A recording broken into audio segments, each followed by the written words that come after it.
Flyover State of Film was shot in front of a live studio audience.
No, don't leave the part where I said I'm scared because I'm the alpha.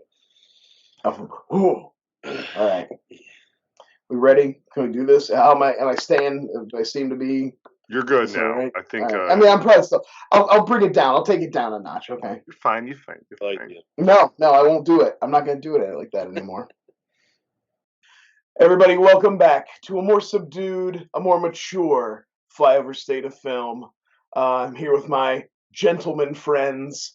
We're going to have a thoughtful and nuanced discussion about the topics of the day. Welcome, my lads. How's that? Lots of milady out there. Milady. Going, my lads. I curtsy. I just ordered but I'm sitting already, so I'll just open my legs up for you. Irish hats for my pumpkin man that graces my living room, and I should be wearing it right now if that's how we're going to be talking. Yeah, I mean, very fancy. I have a.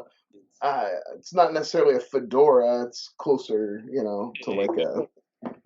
I don't know, but I have one. It's like a Blues Brothers style. I don't wear it though. My wife won't let me. It's a good call by her. Yeah, I know. I think she's right to do it. Yeah, I think so. So, we want to do a quick little. I mean, of course, we got to start with sad news again. 2022 eating us up. It's the year. I mean, years pick and choose who dies. It's wild, but that's the way it happens. And then we rank them. Yeah, and then at the end of the year, we blame the year, and we talk about arbitrarily how when the clock turns over, it will be different. So, but anyway, we lost a couple of tough week for my thick kings. Lost Meatloaf, lost Louis Anderson on the same day. Meatloaf, love that. Rocky Horror Picture Show, love that Bat Out of Hell. Big man, big voice. Yeah, maybe problematic views of some things. That's okay. Happens. You don't. Yeah, that's why I don't give a fuck that he died. It's okay. Oh yeah, he just had some just shitty opinions about because not everyone has those. Oh, I guess he disagreed with me about one thing, so he's worthless now. And also Louis Anderson. I don't know about you guys, but Life with Louis. It was a hilarious cartoon. I was always one of those ones that I've never felt like I got to see enough of. Like I saw whenever I got a chance to, I watched it. I always liked it. My dad always really honed in on cartoons where the dad was a mean curmudgeon. I wonder why that was. I don't know. I don't dig too deep on that, I guess. Sometimes I would get that in Bobby's World. TJ. I was just gonna say I got Bobby's World. Same animation though, like maybe the same animator at some point, or I could see that they have a similar style. Yeah, I could see that. Also, I was thinking about Camp Candy as another one of those, like right in that same vein of ones I never felt like I got to see enough of. I always hate to say about Louis Anderson because I wish I knew more about his what he did, more stand up, but it was just like, oh, he's the only white guy in Coming to America. Yeah, and he was the host of the Family Feud for a while. So that's now I'm on fries. He was funny. If Eddie Murphy thought he was good enough to be the only guy in Coming to America, it must be pretty fucking funny, right? He has a great story on a podcast talking about that. How Eddie rolled in with this huge entourage, watched him do stand up, and that's how he got casted. Good for him. He what was that show he did? Not recently. Oh, Baskets. Baskets, where he plays a woman. I think plays the mom. I could be wrong. But I think based it off his mother. Yeah. And he's not playing a trans woman. A lot of his stand-up was him relaying stories about his family. So he already had like a mom and dad character kind of on deck. He played the voice of the dad on Life of Louie, and he played himself. It was pretty wild. So then to channel his mom like that seems like a natural progression. He was good too. But it was pretty wild that just like a wig and a little bit of makeup, like he fully became a woman. Like if you see stills of that, you're like. You don't doubt that that's not a woman. Like, it's pretty fucking wild. Yeah, you'd think it was just a woman on the bus or something. Yeah, just a middle-aged woman walking down the bus. Not Mrs. Doubtfiring, where it's there's a man under there. Or John Travolta, like in Hairspray, that it took like 20 ounces of makeup. Like, they just put a wig. That's a man, baby. He just played Gwyneth Paltrow's fucking character from Shallow Hal, essentially. We may be watching that next. You don't know. Oh no, that's Joe's birthday movie. Oh man, we're in trouble. I'm a February baby too. I want to. The one other thing we want to talk about in film, we're gonna have kind of a film bro. Well, you can make a good transition by saying that Meatloaf, our baby boy Meatloaf, was in Fight Club, one of his best performances. It's true. Very memorable, and. Go ahead. And we had some Fight Club news within the last couple of days where the cult classic is finally getting a release in Chinese markets, with one small little tweak to the end at the very climax, right before the music changed, right? Spoiler alert. There's some explosions and some buildings get blown up. Instead, in our new Chinese version, they cut to black and dialogue or text comes up on the screen saying that Tyler had put in a call to the police, and they rushed in and they stopped him, and he went into an insane asylum for like a decade. I mean, I can't even remember the end of Fight Club. I've seen it. I don't think I've ever really gotten to like the very. Dude, Pixies blasting. Edward Norton with fight each other. Perfect silhouette. Like it's very very film bro. Good ending. But what's so funny about it, because I did tweet it out, and I know I sound like QAnon when I talk about it. It's like we're not too far removed from that happening on a streaming service that owns the movie and doesn't like how it's fucking edited. Yeah, absolutely. Well, especially when a system the only streaming version is the version they want. You see, I mean, it already exists with the Star Wars. The original fully Star admit it. Right? Fully admit it.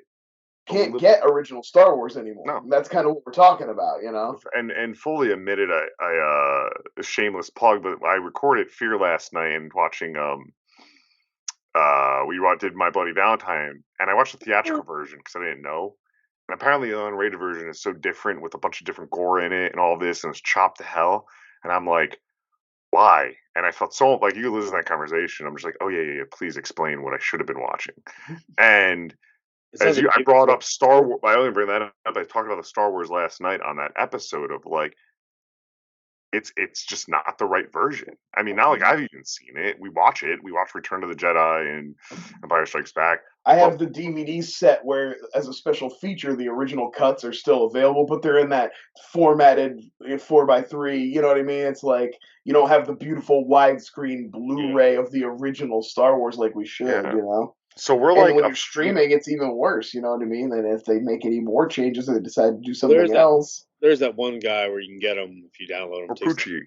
Well, and you have the thing we talked. I don't know if we mentioned on other episodes too, but like with the TV shows, you got streaming shows where they've pulled episodes because of certain content, or they've now deemed it offensive regardless of context, and it's like that's just the cropping issue as well with the Simpsons, where they are cropping them. Right. They're cropping out the jokes. Seinfeld. So I truly believe, like, my sister-in-law gave us Disney Plus. Yeah, fuck, I'm a rebel. I'm not paying for it. Brian Keamy is. And I truly believe that's like the worst streaming service that is currently right now. Well, it's so underwhelming and so limited. Sucks. So bad. Honestly. Well, guys, every new show is my favorite new show. From an The IP best new standpoint. thing till the next thing, baby. I didn't think how many times we're gonna see from various people, no one in specific. I didn't think I'd like this. It may be my best. It may be the best one yet. You think they could bring this thing in? No, I don't. God, Jeez. it's because I know Netflix has been not caught, but like Back to the Future got wrongly uploaded, and it was the TV edit, and people are like, "Hey, what the fuck's going on with this?" And then it was fixed. Like it happens. Dude, I remember the best. I remember when you would just only have the TV edits when you're a kid. Then you see the real movie, you're like, "Fuck!" Yeah. I had no idea that this should happen. Who had the bootleg versions that was just like your mom put the VCR tape in, Right, you taped and it you off had TV. even the commercials. That and was you like just had to the fast first forward my first to- copy of Breakfast Club was taped off TV like Oh, yeah. that. My first Even, copy of Ghostbusters was that, man. I would right just after fast that was forward. first Saving fast forward to Silverman. the commercials. I had a Saving Silverman. Even but speaking of just edits and what we receive, even so Laura grew up watching the Friends DVDs over and over again, and they're the full show. They're not edited out. Right, But right. they upload it to Netflix. She's like, I can't watch these. I know them so well. Where there's jokes just straight cut because this is what they aired in syndication. Yeah. And only she would notice that. I was like, oh yeah. Joey said, how you doing? And then like, take that, That's you know, like full episodes of like And 30 Monica Rock wanted to and clean. Sunny. It's always Sunny. well, I didn't realize blackface stuff, and you're just like, oh man, I'm just missing like some really funny shit from those episodes. I didn't realize friend of the pod was watching Supernatural, Sam, and she was like, "Oh, they took out all the music and replaced it with royalty-free music for like the first season or something. If you watch it on like Hulu or whatnot." Yeah, I I'm was like, rewatching it as well, and I noticed that too. it's like I didn't. What? That's weird. But yeah, it's kind of weird. Yeah. That's why we can't. But it's like get- it's very minute. Like they don't. Well, I don't. I'm not that good with like. It has to be like a Back to the Future or something. Like I've watched like 40, 50 times the original version for me to be like, wait, Biff is a woman now. You know, something very. well, that's why the show Pete and Pete is lost to the copyrights forever. Give us that.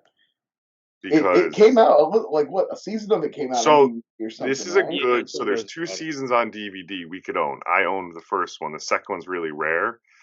Full show, everything, and then the third season is sitting in a warehouse somewhere. Probably not anymore, but sitting in a warehouse somewhere, packaged, commentaried, produced.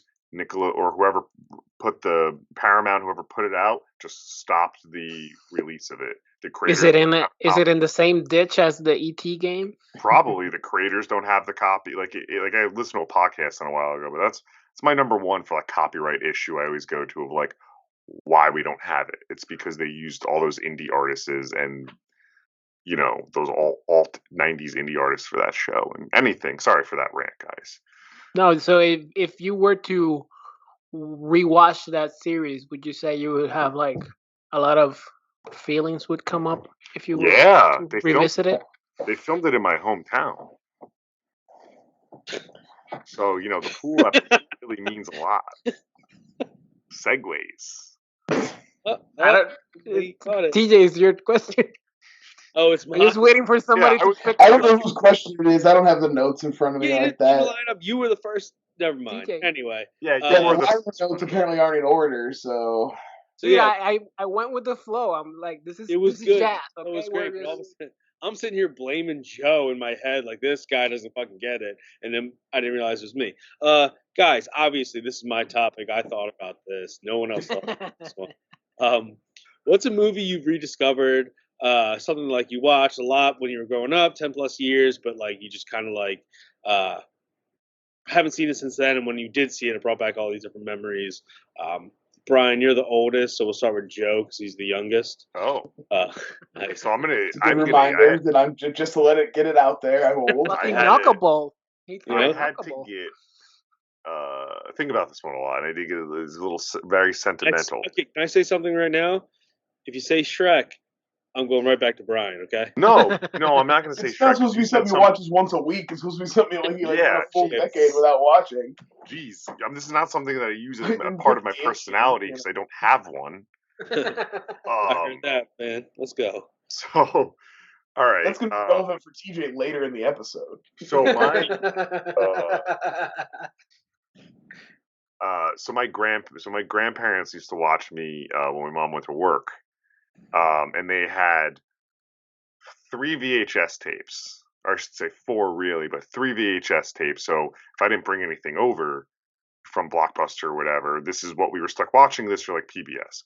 And it was Black Beauty, the horse movie, the Care Bears movie, and Grumpier Old Men, the sequel with not even the first one, the sequel. No. They added Sophia Loren to the cast. And so I watched the hell out of Grumpier Old Men. I have fond memories of Grumpier Old Men. I love that movie. I love the first one too. But like I said, if I didn't bring over Batman and the Mask of the Phantasm, which was on play over there a lot too, this was it. It was like that, and then like maybe like Bob Ross. Oh yeah, Bob PBS. So I did watch that, and I probably hadn't watched it in 10 plus years. Thinking about this question, I did order the double feature Blu-ray of Grumpier Old Men and Grumpy Old Men because those movies rule. But I watched that not too long ago, and it brought up a lot of good feelings about like my grandparents who are no longer with us and all that, and just not realizing that's my connection to that movie, and it's like. Not because they're old, because that's just what they had. And like I just remember the tomatoes of Sophia Loren squeezing the tomatoes, and maybe one of my first attractions, which is like an 80-year-old woman who was still hot. my pick also is right there with you, and that's so it's on there, and it's a fun one. Jack Lemmon, nice. Little TJ, what did it remind you of? Like, what's yours? I want to know how yours connects with Joe's. What was yours? For me, I guess I am. You said I'm younger than you? Okay. No, you're older. We're gonna switch it up. Oh, okay, fair enough. Anyway, this is my show now. Yeah. Well, I mean, growing up, like my dad and my mom are divorced. Wah wah, boo hoo me. But we would go weekends with my dad, and he did the normal thing where it's like you go to Blockbuster, you get one video game, one movie. There's one movie that we rented from like Suncoast Video from so long ago that. To this day, I'm pretty sure I still have somewhere in my apartment, but he never fucking brought it back. So it's just kind of one of those ones. If you didn't find a movie you like, you always watch this movie. And I just recently watched it here at work because I haven't seen it. I want to say like 10 plus years, maybe like 7. Yeah, it's probably where I was at with Grumpy. I used it liberally. This is back when like SNL movies were a fucking huge, not hit, but a fun thing to do. Superstar. I love Superstar. I still have the VHS somewhere in the fucking apartment. It's like one of those things where like I think Molly Shannon is one of the most sexiest fucking women there are. This goes honestly like one of the funniest. Like her talent is funny. Her as the drunk wife in Talladega Nights. From the late 90s to the early 2000s. I'll just watch whatever you're in. Like. Yeah, all of them. I don't know why, Jay. I thought you were going to say, because you've talked about Superstar with us before, not in the show, just in general. I thought you were going to say like It's Pat or something like that. Which no, I rented it. Saves his family. It was I rented it. I remember renting It's Pat because I saw SNL like on the cover, and it was 8 and being like, "What's this?" My mom being like, "I don't care. Watch it." Like I want to say something real quick about my Shannon. Like, and you guys continue, TJ. Like, there's something to be said about her because. One could argue that she's kind of the same note in all of her roles, kind of like a Kate McKinnon is the same note in all of her roles. But you can watch literally any movie from Molly Shannon and not get tired of her, like her energy and her essence, because it's like natural. There's nothing forced in her performance.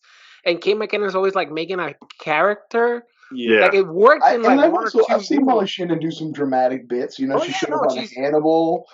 She showed up in Scrubs. With Jesse, whatever. I'll look it up. Continue, TJ. Sorry. Her in Wet Hot and American Summer, though, real quick, with flirt with a relationship with the young boy is one of the funniest bits of that fucking movie. It levels me out because, like, again, one of my first your tomato squeezing thing which is weird, but her with the tree and fucking Superstar. But then, like, I don't know but so exhausting as SNL movies get, like, Night of the Roxbury is a fucking torture to rewatch sometimes. Sometimes it's fun depending on how high you are drunk. But other times, if you're sober as fuck, it's exhausting. But her role in that is Will Ferrell's like the neighbor. She's obsessed with him. She wants to marry him. Whipped cream. Families, yeah. Again, she's just one of those because it's probably she's so funny, but also has that weird sex appeal too.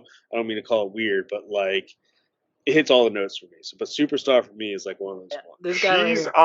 you know what, TJ, I put her in the Oh, category. okay, all right. Is I put very her in the good. She's very category good in that movie. I remember of seeing that Catherine like, on one of those Hahn street circuits. with Yes. attractiveness. Catherine Hahn's Yeah. up there for me too. When And someone- Catherine Hahn is the same energy too. Yeah, Like, when it's someone just asks effortless. like who's an offbeat person you find attractive, And Molly Shannon would reference this Charlize herself, Theron. Gilda Radner. She had that like Yeah. I've heard Molly Shannon talk about how like she learned from Gilda when she was young, like when she was a kid watching Gilda, like don't be afraid to like be embarrassing when you're funny, or like if your underwear shows, or if you're, you know what I mean, like just go all out and don't, you know what I mean, and like and she brings that energy to everything. So you ever see that one SNL Superstar, the sketch where it's a mistake clearly, all the stalls of the set just fall and she just eats it and the whole set goes down. So she just goes with it. So I'm kind of in the same boat as Joe as well, because in my school back home, I think I've already mentioned this in this podcast, but every first Tuesday of the month, it was teacher meeting. So we would leave school at 11 a.m. and my great uncle, who partly raised me, would pick us up, take us to Blockbuster Video Avenue, which was our local store, rent 2 movies, stop at the bakery, pick up donuts, and then we would go home, eat, and watch the movie. So one of the movies that we watched, and I just remember like it was one of those movies that I felt like I was not in on the joke because I was too young, but my uncle was just like fucking laughing his ass off, and I was kind of laughing every now and again because some of the jokes were like pretty easy to pick up on, but I was too young. I was like probably 12, and it was Best in Show. I was watching Best in Show, and my uncle was just like dying laughing. I was like, I mean, it's funny, but I guess. And like the other day, we were scrolling through Netflix, I think it was, or Prime, and my wife was like, "What is this movie?" And I was like, "You haven't." Like, I became a film bro. Like, you did film bro on her. You're like, you haven't seen this. You haven't seen this. And I was like, but then I like cooled down because I was like, I know my wife, if I set up too much expectations, she's not gonna like something. So I was like, well, it's fine, it's funny. Are they all like that? Where you're like, like it's really great, and they watch and think it's okay. It's not as good as that's smart though what he did, because if you fucking would have came out swinging, it would probably be a story. And I was like, yeah, it's kind of weird. I don't think you're gonna like it that much. And like we started watching it, and like we were in tears. Like this movie was so fucking funny. I love the Christopher Guest that 3 movie run of Waiting for Guffman, Best in Show, Mighty Wind is such a killer. Like I'm like Waiting for Guffman's probably my favorite, but I can watch those are ones I can throw in anytime. They're all like a breezy 90 minutes. They're hilarious. I mean, it's really the style that Curb kind of took. It's like that improv style, like that mockumentary. And it's all, I mean, goddamn, it's like Schitt's Creek. If you want to see movies with Eugene Levy and Catherine O'Hara playing couples, that's almost every. Does it drive you crazy? Dude, the couple, every man trying to fuck her, like it's so. Oh man, everybody, you never forget the best, baby. That's He's right. 2 left feet. But yeah, like it just brought out a lot of memories because I was like, oh, my uncle knew, like he was on it, like he knew what was fucking funny because I was just dying laughing. Like there were so many bits that are like offhanded comments or references to what happened in another scene, or like just looks. And or you just get Fred Willard just going off mic. And then Fred Willard just comes in like blazing. He's in an entire different movie.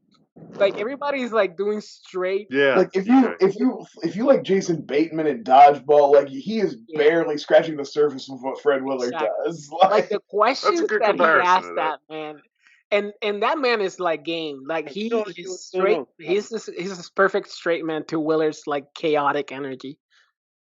R.I.P. Rest in peace, Fred Willard. What about you, Brian?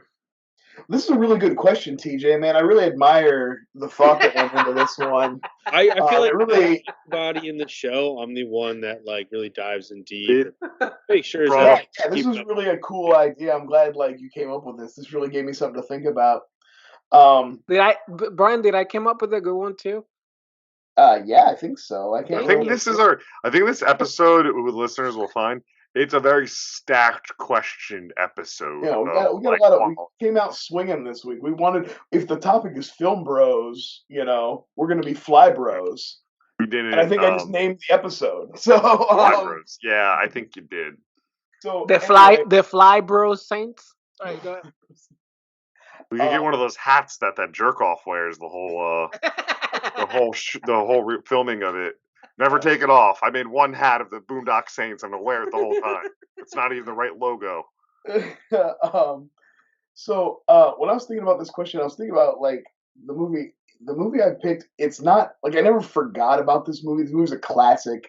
It's always like in the back of my mind. It's something that's been in pop culture. It never went away. But like I just got into a thing where I wasn't watching it. I was watching like other different versions, but I wasn't ever going back to it as much. And it's Batman '89, the original Tim Burton Batman.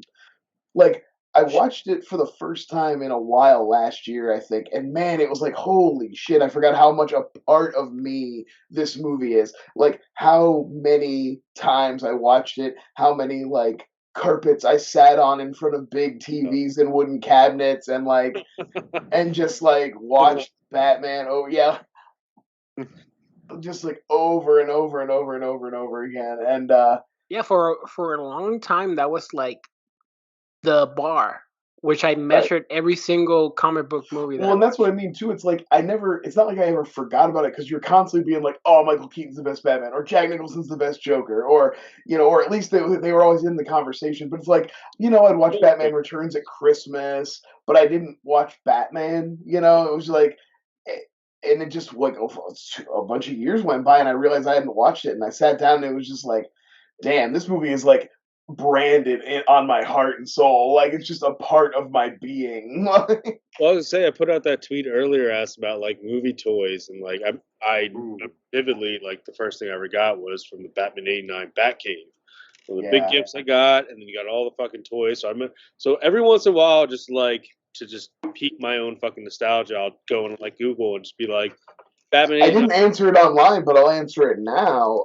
I actually have bought recently. There's a great hobby shop near me, and I found some of the Alien toys. Like I knew you were going to say those Alien toys. Like they're ones great. where they made like it was like, what if an alien got on a rhino or something, or on a bull or some shit? And they had all kinds of. They came with a little rolled up comic book in them and stuff. Yeah, ones like the one. I remember one of the most classic toys you can get in the '90s, or when you put the Waterworld toys figure into like warm water and it changes color. Like that was a fucking thing. You had an alien that went from like white to green. But like I remember just, mine was the Batman Forever Batmobile. That was like me too, Yusuf. I had the Batman Forever Batmobile, and that was the shit because it had the light up under, not light. Yeah, the thing that lit up and kind of spun in the center and stuff. Yeah, amazing. It's so funny you say that because I literally was going to say it was like my first toy memory is Batman toy of was that Jurassic Park when you got like the little fucking the Jeep. Well, yeah, the Jeep was the best thing. The doors came off and like. Do you remember? So this is the same year probably. We're talking about Batman Forever toy. The Jurassic Park dinosaurs, they had a little like piece that would be ripped. They had the rubber right on the toy, but the little rib you could rip off of every one of those toys. You could see for some reason the inside. Yeah, like, you could. cartilage. It's kind of like a fossil. Yeah, it was a fossil. Yeah, I probably got that same Christmas. I feel like it was like here's. It was for the Lost World that had to have been. The most recent Godzilla vs Kong toys had that, where like you could take off a little piece and it'd be like a little wound. That's rad. Oh, you're bringing up a fucking memory because I'm thinking like, yeah, I guess I did play with the Jeff Goldblum all black toy, probably with my Batman, my like, silvered George Clooney Batman and fucking Jeff Goldblum just fighting, just hanging out. Hey, Batman, they're two scientists. They got shit in common, All right. It's like Honorable mentions. Anybody? Yeah, no, I didn't come up with an honorable mention. No, for this one. it's a weird because it's like a nostalgia question. So All right. I had one. Romeo plus Juliet. I remember actually, like maybe when I finally get around to revisiting that, I have been meaning to, and I still haven't done it. So yeah, I remember that being one of those first movies. I probably watched it like in 11th grade or 10th grade, where I was like, I imagine you cinema. I watched. You know what gets a good honorable that came mention? out when I was like their age. You know, I'm like about Leo's age. I'm a little younger, but like that was like prime. I was like in high school when a version like a '90s punk rock acid wash version of Romeo and Juliet came out. But it like was legit, pretty rad. You know like, what? I wouldn't call it like a fucking that's an amazing movie, but that movie slaps. Honestly, Yeah, it's good. It's a fun adaptation and a smart idea. I think my honorable mention, I just thought of it, would be and it goes with the bro films, Dodgeball. I like watched the shit out of that movie, that DVD. I feel like everyone had that DVD. And then I don't know, last year at some point during the pandemic years of between now and I rewatched. I was like, it's still pretty funny. The only thing that really doesn't age, the only thing that really ages horribly is the Lance Armstrong shit being the hero at the end of the movie. But yeah, that brought up like, oh, this is fun. I remember running because you ran those. I mean, those DVDs you got for Christmas or what birthdays to death. Speaking of tapes I made off of like an HBO free weekend, I used to watch the hell out of D2, The Mighty Ducks, the sequel, the one where they go to the Goodwill games. Wow, Goodwill. You guys, so that would be a deep cut for me. A lot of crumbs for later. A lot of crumbs. Yeah. All right, let's move on to the next topic. No transition. So I had a question. Like I don't know why. It popped Transition as smooth as my glasses in 8th grade. Yeah. I had a question. I don't know why it came up, but like I guess it was the discourse in Twitter, and it got to a point I was like, oh, can you just shut the fuck up about movies, or like just like a movie or don't like it? I don't give a fuck. I don't need a thread about everything, like every single day. Make a fucking thread like, oh, I hate this movie or I love this movie. It's like, just shut the fuck up. So, what one movie do you want to erase from everybody's mind? Yours. You can choose to share it with your wife or your friends, or you just keep it to yourself. And there's going to be zero discourse. Zero positive or negative online. That's positive such a or different negative. question than you told us. No, that's kind of how I. No, I thought I can't share this. It's mine. I told Brian you could share it. I asked about that, wanted. Joe. I tried to get some clarification. Like, I mean, it's the same question. If you don't want to share it, you don't have to but share it's it. Still at your discretion, I would say. Yeah. Okay. So, Brian, it's at your discretion, but a caveat: you can't yesterday it where you pretend you made the movie and you try to get stuff. Yeah, I never thought that.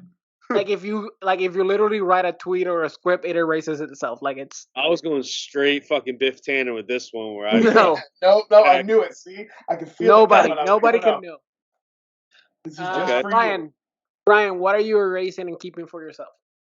I mean, I guess like I hate to be low hanging fruit, basic bitch, but like really, what I thought about from your question was like, what is the thing that fans have ruined for me the most that I could get back and that I could enjoy for myself without anybody else? And it's obviously Star Wars. Like, it's so, I mean, I hate to be boring, and I think I did write a like honorable mention for later, but like the idea that I could go back to a world, I mean, honestly, even just to go back to a world before the prequels where Star Wars was just these 3 movies that nerds liked, and it was just like something you could enjoy.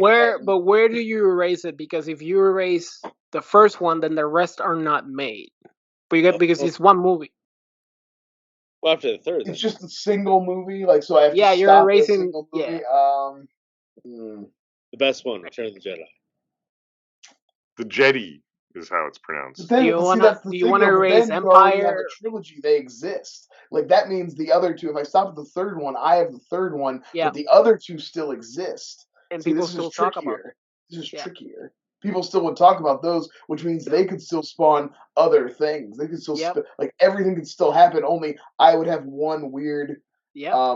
You know what? I'll still do it, but I'll do the Last Jedi, and I'll just Yeah. take the Last Jedi out About the Last Wars Jedi, and that's why and I keep hate- it for that's why- myself, and nobody talks about it. And That's by why I doing that, debated I about probably it. also save Rise of Skywalker from being a piece of shit. Ooh. So you're a hero. Yeah, in a way, I am. You're a hero. God damn it! That's a fucking okay. This changes the That's complexity of my exactly answer. that made it. That really Alright. made it tricky. I'm glad there was Yeah, that I mean, easy yeah. out for me. Yeah, you have the honorable mentions, so I'll save it. Yeah. So I have an honorable mention, and I'll do mine while you guys think a little bit more. Oh, I don't I'm gonna erase, garbage belt. and I'm gonna keep it to myself, and there's nothing that anybody can do about it. Superman, Zack Snyder. I'm gonna erase Superman, Man of Zack Steel? Snyder, and the Snyderverse won't exist. You like and Man y'all of can Steel? Okay, you're talking about Man of Steel. Yeah. But he and still gets y'all- to make Batman vs Superman. No, because he doesn't make No, because he Superman. wouldn't make Man of Steel. There'd be no precedent for that. He is out of the fucking And George Miller Snyderverse comes DC in. shit. Yeah, George Miller comes It's a in, does it. it's a decent to okay enough movie that I can watch sometimes and be like, oh, I'm fine with this movie. And nobody has dumb usernames. Nobody's personality is centered around this man and these movies. And I don't have to see Brian and TJ and Joe constantly fighting with these people online. It's not So- self-inflicted It's not at all. constant. Win-win. It's like once a month. Win, win, I win, feel like win. you have I'm me just muted winning. anyway. I'm just winning with this answer. Listen. I We sunk had a lower. You might grenade have the best diving going on I here. We're sunk not like lower. I feel like I we're just sunk lower trying than to make all the of world you. a better place. I sunk lower than all of you. I have a selfish fucking answer for my honorable mention. over Child's Play. Oh, Mm. Child's Play. Okay. No, that's not my pick. I'm saying I Oh. sunk lower than all of you with the trolling of. I wasn't trolling. I got in a verbal altercation in the TikTok comment section of a video about Child's Play. Somebody was the shitting on Play Child's Play. remake Oh. with what I saw after a few barbs back and forth, some 12-year-old, and I went, yeah, this is a new low for all of Oh, us. yeah. Let that little fucking shit have it, man. All right, fuck But those that's like kids. 90% of the people that engage in online to fight are just kids. So you're What just made fighting it even kids worse, nonstop. it was like 8 in the morning, everyone was asleep, it was Saturday, I mean, and I'm like, yeah, fuck you, kid, like, it shouldn't exist. They Like disgraced non-mainstreams. you probably had peers. You probably had peers at that exact moment waking up to feed their babies or waking up to save human beings, and you're like, "Fuck you, you 12-year-old! Child's Play sucked." Yeah. That spit in the face of Dom Mancini's legacy. Basically what A I movie said as that a came kid. out 2 decades before you were born. I wrote it was made for profit behind his back. The kid was like, what? All movies are made for profit, idiot. I'm like, all right, kid. Anyway, I schooled him. If everyone wants to know who won, I won. Just in case you're wondering, I won that argument, okay? And I didn't start it. He started it. I don't think that makes it better.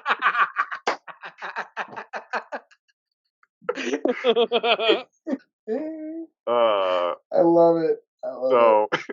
I mean, do you have one, Joe, or do you want me to go? No, I have one. So the first question that was just been for me, and all of this is there's same one I'm question, Joe. It's the same question. There's two. It's always been the same question.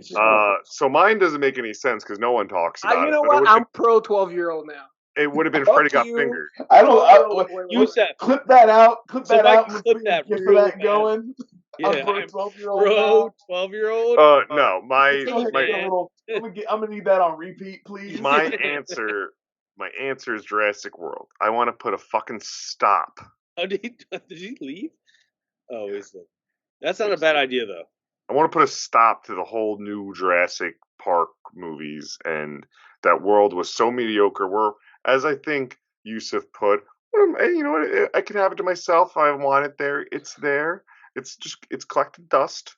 Can I back this for a minute? Does this mean that Chris Pratt minus Guardians doesn't like take off and become like everybody's fallback plan at some point? Yeah, I don't think he gets. I mean, yeah, he would some only other be like a roles. marble I'd go a bitch step boy. farther. It I'd wouldn't go be all the like way the back and box just take Jurassic office. Park for yourself and just kill everything else beyond. You know what I mean? Just no Jurassic Park for anybody. But where I struggled with this movie, this question, and what I thought is not knowing to share is movies are a shared experience, so it just changed the question of what you could share.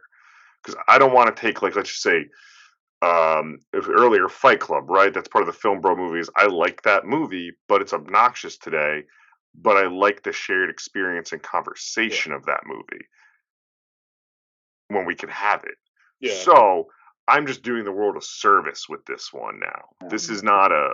I feel like our three answers have been very. Today. God, yeah, everybody's we're so martyrs. We're true Yeah. martyrs.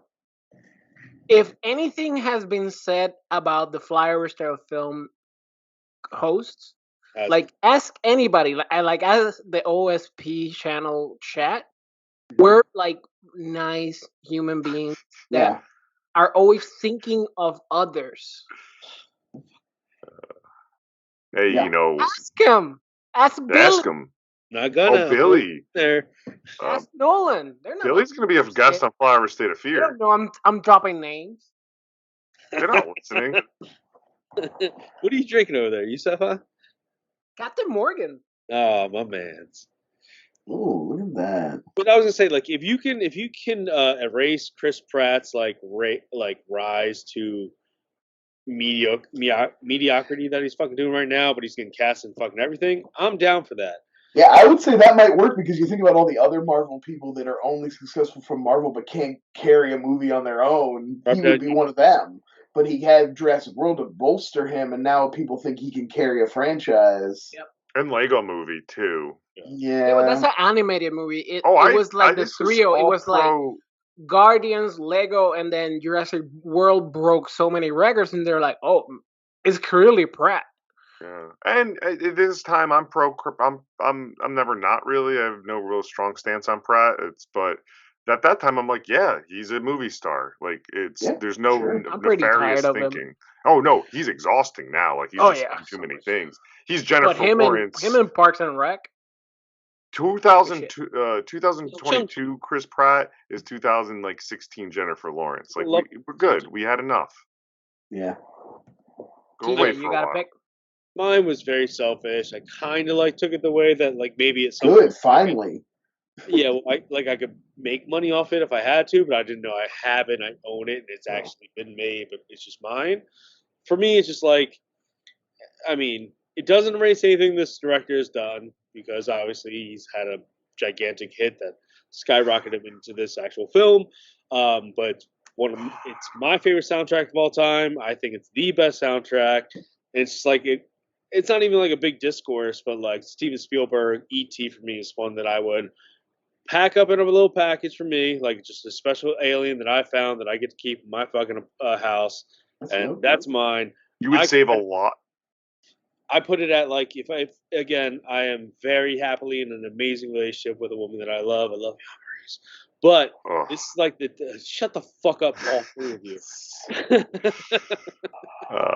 But like this is like my litmus test, like where I play this at some point in a date, and like if you have no reaction to it, we all have those movies.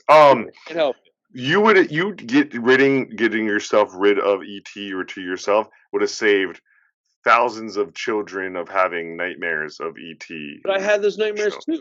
Dried up ET, dried up husk. You know how selfish you are, TJ. You know that movie saved Reese's Pieces. Yeah, but also like we wouldn't have Reese's Pieces if you do this. We wouldn't have Coors Light.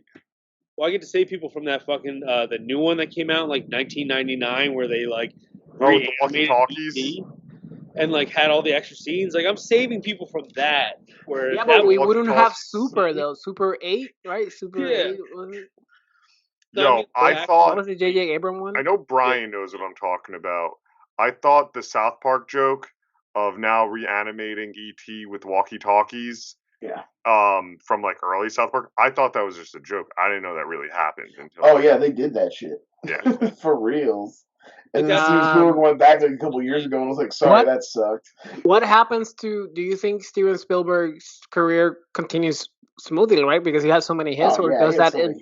That was just one in many.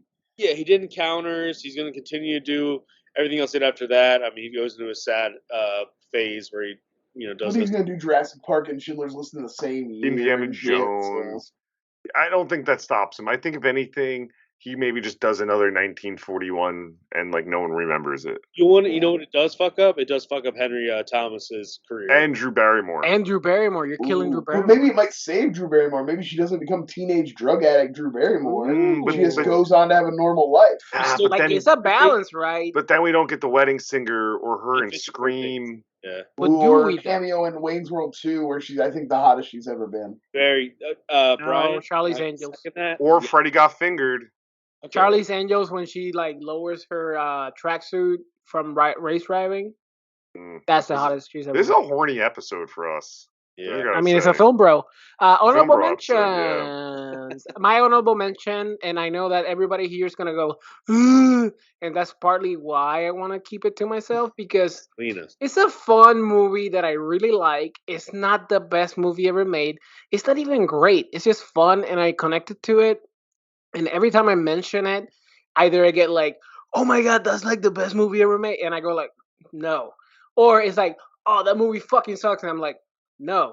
So I'm just going to keep it to myself, all to myself, and my wife, because my wife likes it. My wife's La La Land. I'm keeping La La Land. Oh. You know what? No, you do. You just did the world a disservice. We don't have to hear that fucking asshole talk about it 5 years later. Exactly. Fucking Scott Mann's fucking talking every day. Guy, that movie is like 6 years old. I'm dropping names in this episode. La La Land is such a... I mean, you're saving me from fucking... Could I just erase Speaking of that era, could I just erase Boyhood from existence? Like no. Oh yeah, Boyhood. Okay, yeah. Yeah, I don't want it. You can take it, but the thing is, you don't erase it. It just becomes yours. Now you don't have to watch it though. You can box it away. Great, I'll lock it away, and no one can ever be like. You can watch it in 20 years. Perfect. 12 years. Sorry, 12 years. Perfect. I'll view it. I'll view it when my wife wants to divorce me. I'll be like, you know what we're gonna watch tonight? Boyhood, and she'd be like, I'm gonna kill you and divorce you. Like, that's fair. Any other Brian, any other mention? I did have an honorable mention. A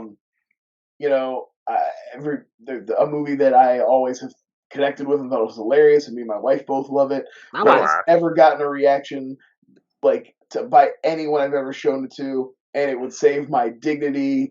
I would take back Drowning Mona. And keep it! And then you guys would never have seen it and you wouldn't get to rag on a movie that I love, and I would have a little more self-respect in your eyes. And fantastic. Only one honorable mention, man. I can't name all the movies you guys fucking rag on. So with that being said, A Gnome Named Norm, it's all fucking mine, baby. But you shared it with us. Yeah, well, I mean, I'm gonna continue. Yeah, but he still ended up making us watch it, right? Since I own it, every time we get the meetup, I'm just gonna throw it the fuck on, so you have to fucking watch it every time. Oh, we all gotta watch TJ's movie again.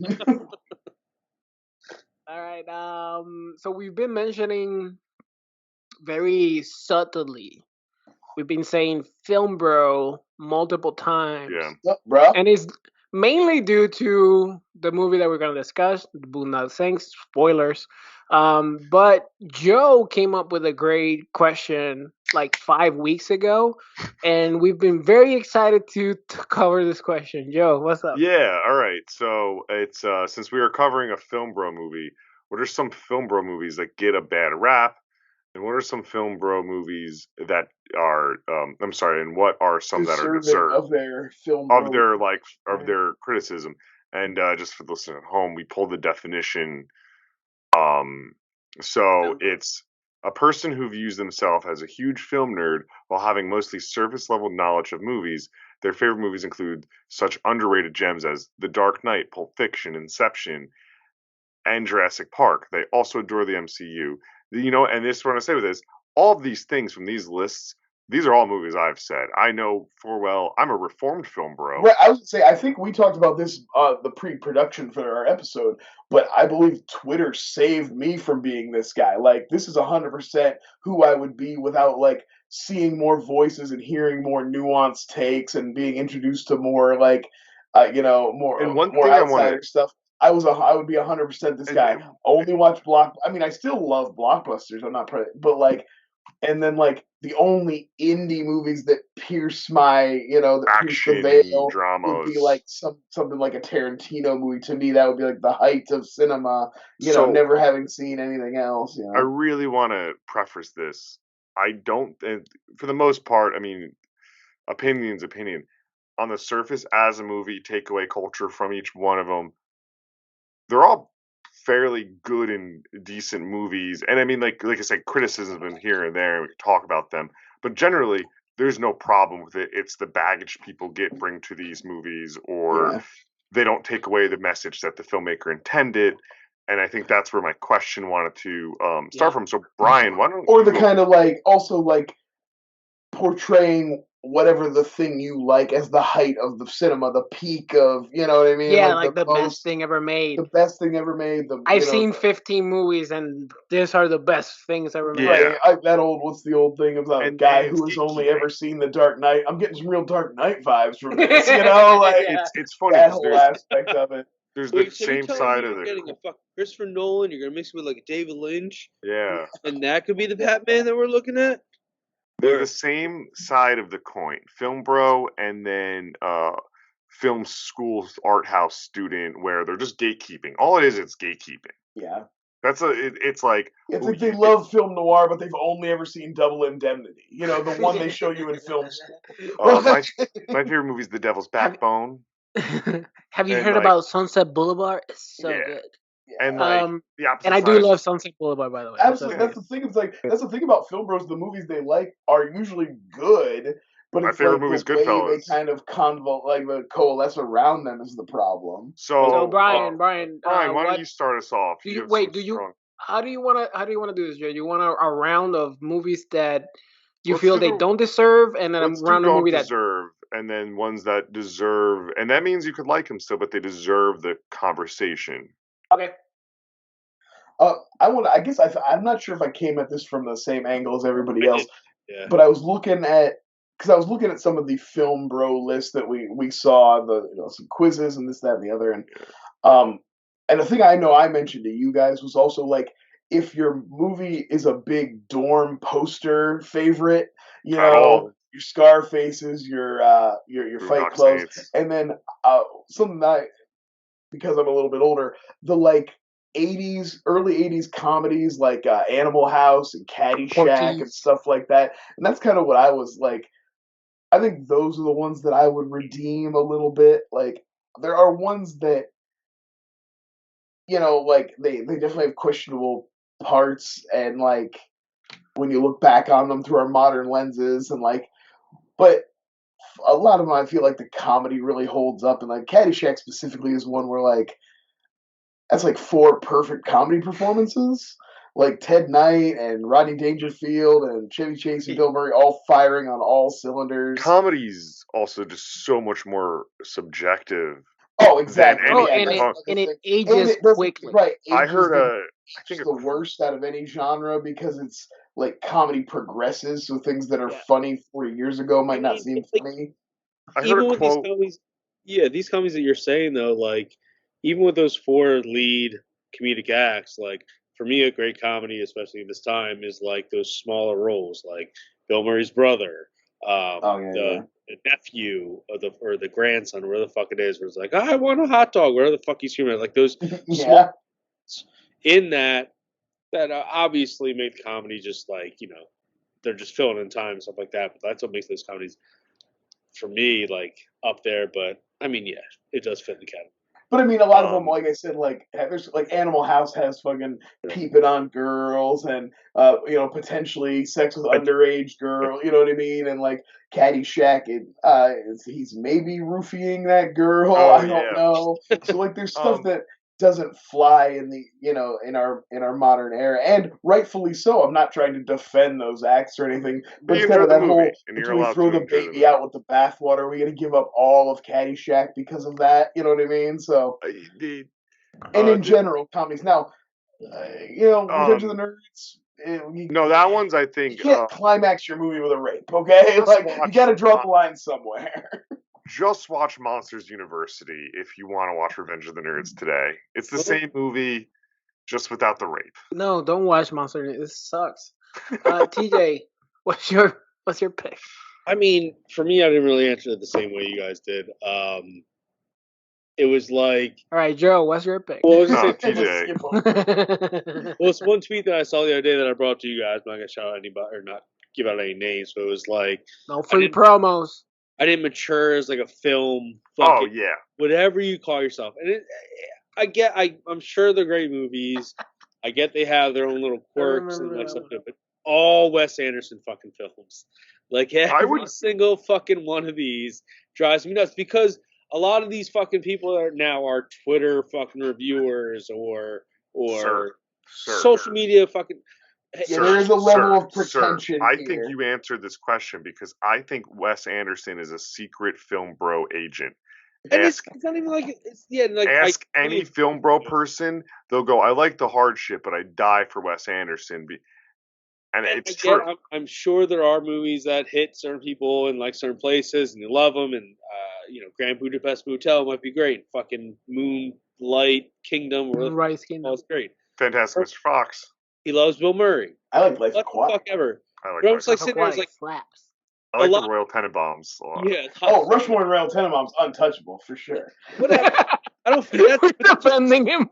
That's all I'm saying. It's like these people fucking like if they're all of a sudden a fucking movie reviewer, that's where they start these fucking things and like you could define me as a film bro. I like stupid fucking shit. Awful movies. Obviously, everybody on this podcast knows that. I think we're all film. Like, I think if someone describing this podcast to their friends, it's like it's a film bro podcast, and there's no way around that. We just have to accept that. Yeah, we have to. Yeah, exactly. Like, you're delusional. You know what I mean? Self-awareness. It's the film bro that isn't a film bro, but now because he mentioned these certain films becomes a film. It's like one of these. I guarantee metaverse things. Guests I've had that don't know us on Fear when they're like, I'm going on this Film Bros podcast. Yeah, people hate me. That's how I'm described. I know that for a fact.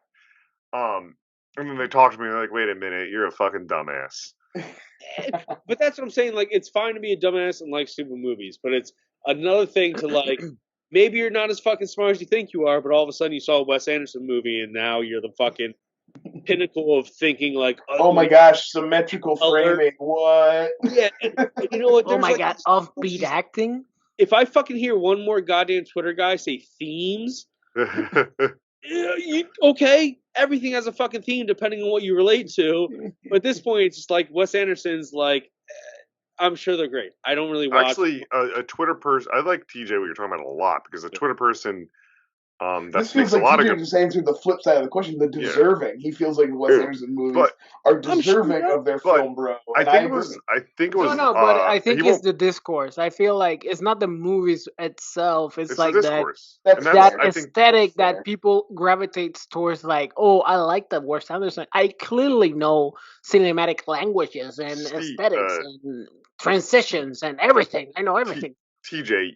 I believe Lon, and I don't mind saying his name in here, mentioned in a tweet about the Wes Anderson stuff. But the other thing is like, it's the same style now. Also, get a new style. You just do that style so well that it is boring. Yeah. No, the French Dispatch. Honestly, like I've loved every single movie he's made. The one with the dogs, I forgot the name now. Oh, that was sad. I didn't like that. Isle of Dog and French Dispatch got to a point where I was like, oh fuck, this is boring. Boring and boring. Like, I get it. I just see the seams. It's like watching. But for me, it's just too twee. Also, it's like too like. So we agree with you, TJ. You just answered the second part of the question. You answered it. It's just watching a human being, even if it's like Andy Serkis level, put on a gorilla suit and be like the perfect gorilla, and he's like dancing like a gorilla. You're like, oh my god, this is like the best performance. Yeah. But I can clearly see you're wearing a costume, so it's like I just see the seams of Wes Anderson to the point that I'm like, I get it, dude. Like, it's just like I see that you're wearing a suit. Like, it's no longer. Yusuf, baby, what is your pick? So I'm gonna keep with the not deserving, I guess. Yeah, not deserving. So you're defending. We're defending here. We're defending since TJ TJ took a left turn for us. But it wouldn't be Flyover if at least one of us didn't know what the fuck was going on. yeah, the one movie that there were multiple movies in that list that were mind-boggling, but the one movie that really was mind-boggling to me was Jurassic Park. Yeah. I get that there's people that just say like this is the best movie ever made and blah blah blah. But the things that movie brought to the cinematic landscape, like just like the practical effects, the CGI, the imagination of the entire fucking movie, the performances, just fucking Jeff Goldblum without a shirt. Also, like, if you're looking for the Spielberg FilmBro movie, it's Jaws, obviously. Yeah. Like, Hell, even someone saying Saving Private Ryan is more FilmBro than Jaws. Yeah, I guess arguably I would say over Jurassic Park. Yeah, for sure. I'm sorry, over Jurassic Park, not Jaws.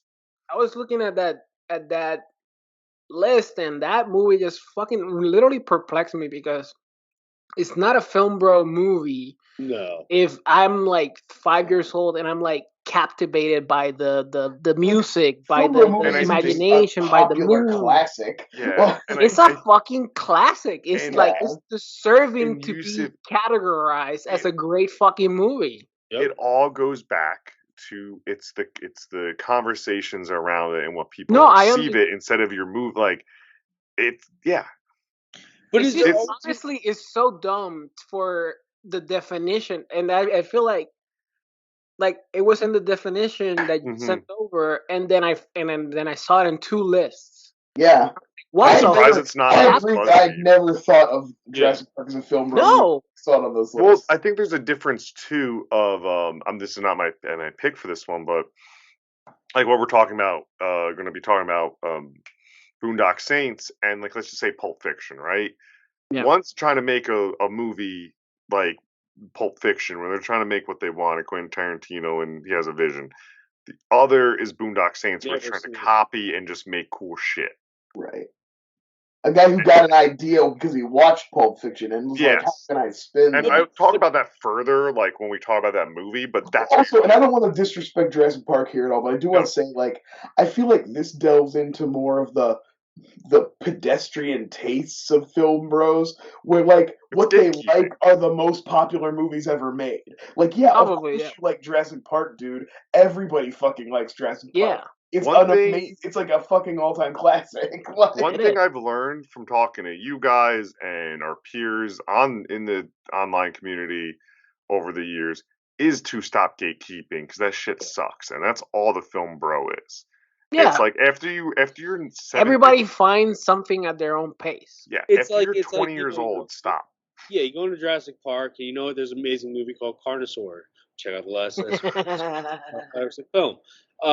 But like with Jurassic Park, there's like copying, like you were saying, with Pulp Fiction and like doing those type of things. But then like this was a like landmark of film compared to other films. So it's like this changed the game for Stan Winston's studio with like doing those type of things and having actual like CGI. CGI, absolutely. I mean, that's what I'm trying to say. Like, it's just a game changer.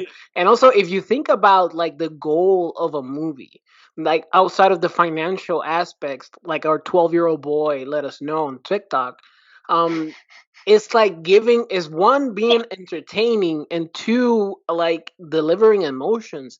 And I dare anybody to watch Jurassic Park, and 1, not to be entertained, and 2, not feel emotions with that fucking John Williams score. My wife walked down the aisle to that score, baby. Yeah, like she did. And like not fear any fear when that Jello. It's weird that you walked like this.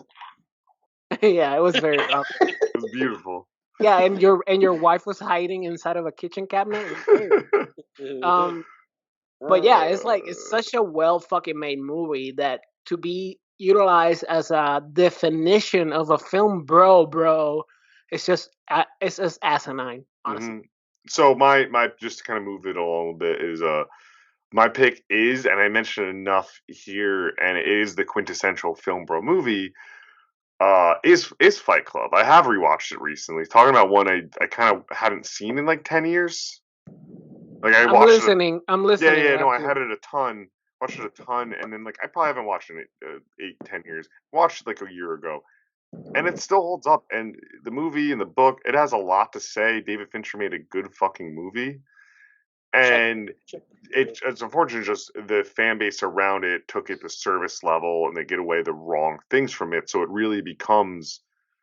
Definitely watching that movie too much when I was like 20 years old, though, did make me aggressive. You have to like mature into Yeah, understanding. that's what I mean. Like I that was the movie. same. I'm sure in high school I was watching that and going to wrestling practice. Like I thought I was rating it the same way, but it's really it's a more poignant critique on like toxic masculinity and like coming to terms with your own self than I think it gets the credit for. Yeah, I think it's one of those that did like. There's a lot of movies that have been reassessed and been kind of marked as toxic or whatever, and I think they tried to do that to Fight Club, and people were like, "No, you fucked up on You this didn't one. watch it. This one's still good." Like, So So it's not even like can I for the Fight Club? And it's a great critique on capitalism too. I'm back. Sure. I was listening. it Yeah. was until Like, China got a hold of it. Not only does it start like that weird discourse, but like if you watch Fight Club, all of a sudden you're watching all these fucking weird like it's a political fucking movie in the very background of everything. Mhm. So now I'm sitting here with a fucking buddy who thinks he knows everything fucking about Fight Club and filmmaking and everything. Now I'm watching the 25th Hour, and I want to shoot my fucking brains out. That movie's not very. I think that's Spike Lee's best movie. Yeah, that's a Spike Lee because movie, fucking Edward Norton was great in fucking Fight Club. Now all of a sudden everything Edward Norton does is amazing. So that's another thing. It's like if you have these FilmBro movies and say one actor stands out, Bill Murray and fucking Caddyshack, the Wes Anderson movies I'm talking about, those type of things. Now all of a sudden everything he does after that is a fucking work of art. Oh yeah, I'm annoyed. Well, So Matthew that's like the one thing McConaughey that made a also career hurts. off of it. Yeah. Yeah.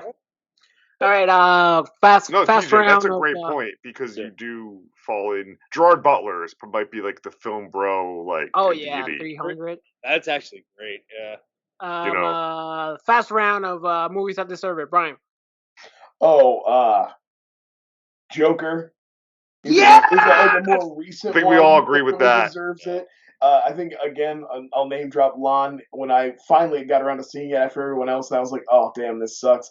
He was the one who popped in. It was like it really feels like what a dumb guy thinks a good movie is. Yes. What a dumb like toxic bro thinks an art movie is. You know, like Ooh, and can I just jump on that real quick? Because that's yeah, how I please feel do. about Donnie Darko. Oh, Dude, yes, that's the other one. shit, that's a And good you know why? You know why Donnie Darko is like Sorry, the that perfect is like the example? perfect way to describe it. It's the perfect film bro because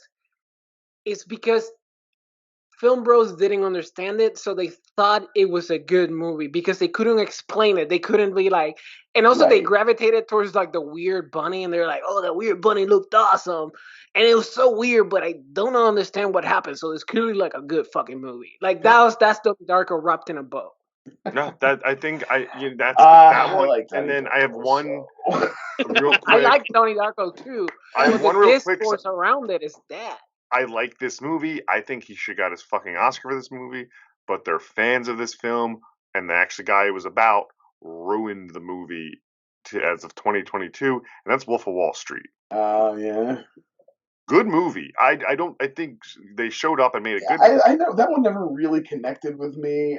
It's like, but I think it had its window for me to say it's a good movie, if that makes sense. yeah, I gotcha. Like Jordan Belfort's on TikTok giving fucking funny commentary as the Wolf of Wall Street, like as this hand, and I'm like, the point of that movie and all those Scorsese movies where these guys got like the worst end of like that their hell wasn't just dying, and you kind of just erased that message for me. I'll kind of like backtrack on that. A Sorry, comedy that I fucking hate, which everyone fucking loves. It just came out like too long ago. Brian, I know you backed me on this one, but some fucking guy put out like top 5 comedies in the last 20 years, and Wedding Crashers was somehow fucking. Oh.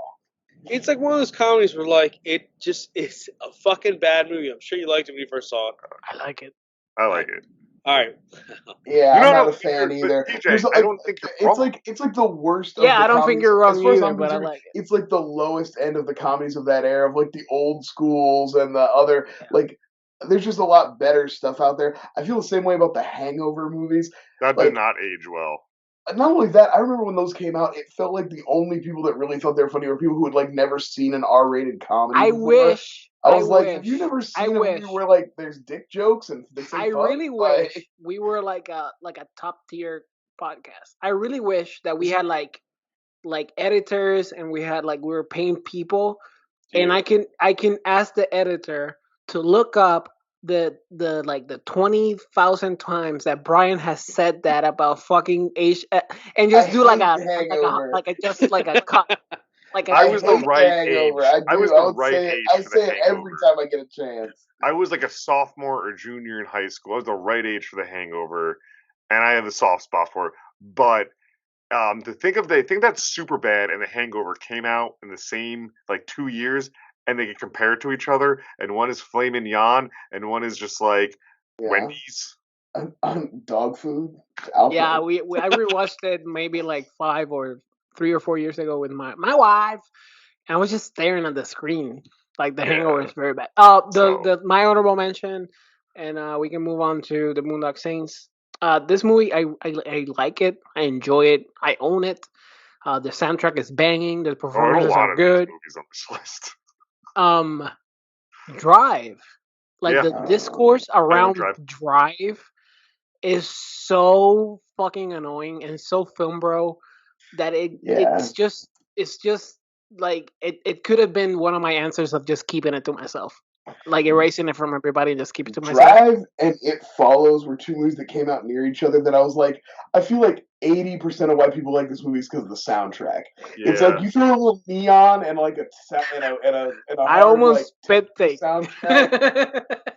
I almost did a spit take with that joke.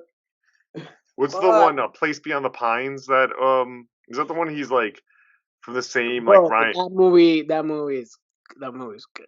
Yeah, but that had that neon in the trailer and No. That's Only God Forgives. Oh, that's what I'm not thinking. That movie's a piece of shit. That movie is I'm thinking old. Pretentious pieces of shit ever made. You mean like Drive?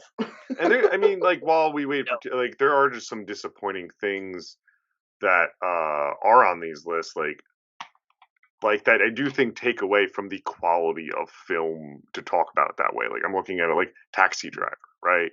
Like of its time. But I feel like Joker is the best answer to the ones that deserve it, because Joker is like if a film bro made a movie and it just took elements of classic movies and try to make it for themselves, that's Taxi Driver. They took Goodfellas. They took The Last Comic or The Last Comedian. I'm blanking right now. Felt about it's just like he just went to the buffet and just started picking and choosing what things he thought made. And the same thing with what he thought were interesting ideas about mental health, but nothing goes anywhere. He never actually says anything about it. You know what's great about this show? And also, what if maybe Thomas Wayne was an asshole who deserved to get murdered? Look at the Joker's been so prominent in the 4 years of this show because you got to look at the thumbnails from the first episode till when we were still putting all the topics. Was so fucking pumped about that movie. I liked it the first time I saw it, then I hated it the second every time. Episode is a Joker pun. Like every other episode's a Joker pun. Like Drowning Moan is Drowning Joka. Yeah, I remember. It's just funny. That's when we were very news centric. And there was a lot of news about the Joker though. Yeah, it was just the news of it. It was every week. I I bite my tongue about a lot of those movies too when I talk to people. Like get out of the movie theater with somebody like Joker, and they're not like us or like Laura. When you're you work with bring up the normies, want to bring up movies. Yeah, and I'm like, it's your real opinions on them. I tend to just say it wasn't for me, and I just shut the fuck up. Or I'll find one positive thing to say about it and kind of hang my hat on that, like a performance or somebody who's in it I like or something. So, Boondock Saints! Oh, snap. All right, get a little bit of precursor here. This is my pick. This is my movie. It came out in the year 1999 or 2000. I think it was finally got released in 2000. It's a Tarantino wannabe about two Irish brothers who get ordained by God, at least in their own mind, to kill bad guys, which literally means just whoever. They're very elusive. Anyone who's a mafioso. Yeah, well, but they talk. Brian's picked a lot of Tarantino clones. We all kind of have. Yeah. The opening scene itself, they're in the meatpacking factory, the rule of thumb, like. And she's I have notes. That means. Oh man, I knew that was like I remembered that scene. I knew that was going to be a rough one, and watching it now, it is so obviously. It felt like what we see from manga chuds now, where they create a scenario perfectly crafted for them to do the thing they want to do. It's like, well, the end goal is they want to be able to punch a woman. So what do we have to do to make a woman punch worthy? We got to make her Supermanish, and we got to make her a real man hater. We got to make her really aggressive, and she has to assault them first, and just like build and build and build to the point where they get to their final, which is what they want to do in the first place, which is punch a lady. So Can I first preface this with, I started watching this movie, right? And maybe like 15 minutes in, you can see my tweets. Follow me at FilmBro Movies. On Twitter, I'm amazing. I had my 15 minutes in, I fucking realized that I've never seen this movie. Oh. I remember seeing one of those. I remember you being like, "Oh, I hate that movie." Like when I mentioned it last time when we like picked it, and then I was like, "This motherfucker ain't even seen it." And it's one of those movies that is so like buried in the lexicon of like everybody just mentions the fucking Boondock Saints, and you see stills and you see photos and you see gifs and you see that you almost believe that you fucking have watched this movie. And then you start actually watching it and you're like, oh, I've never seen this movie. And like the opening sequence lets you know this is a very, very low budget movie.